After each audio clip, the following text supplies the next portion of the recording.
Happy children's day to all lovely children's. Yes, आज आहे children's day. 7 तारखेपासून आपण सिरीज चालू केलेली 7 दिवसाची चिल्ड्रन इन्व्हेस्टमेंट प्लॅन बद्दल. आज त्याचा शेवटचा दिवस आहे आणि आज आपण मागच्या 6 दिवसांना समराईज करणार आहोत. सो फर्स्ट, बाळ जन्माला आलं की birth certificate. Second, minor account, म्हणजे तुमच्याच बँकेमध्ये तुमच्या मुलाचं एक अकाउंट उघडायचं आहे. थर्ड आहे की त्याचे जे काही बारशाचे बर्थडेचे वगैरे पैसे येतात ते त्याच्या नावावर लमसम टाकायला सुरुवात करा. कारण एफडी वर्सेस लमसम आपण बघितलं की छोटी इन्व्हेस्टमेंट ही किती मोठी होऊ शकते.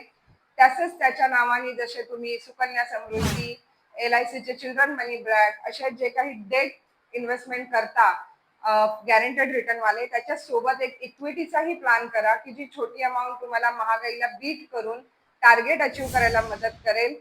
सोबतच आहे की तुमची मुलं आता 10-12 वर्षाची झाली आहे तर 6-8 वर्षामध्ये पैसा कसा उभा करू शकता हायर एज्युकेशनसाठी, किंवा फक्त 5-6 वर्ष पैसे भरून सुद्धा तेच पैसे कसे तुमच्या टार्गेटला मीट करू शकता, असे वेगवेगळ्या ऍस्पेक्टने आपण आपला विषय स्टडी केलेला आहे. सो हे सगळ्या सिरीज परत एकदा बघा आणि ह्याच्यावर तुमचे काही प्रश्न असतील तर तुमच्या मुलांच्या एज वाईज, तुमच्या बजेट वाईज आपण त्यावर बोलूया.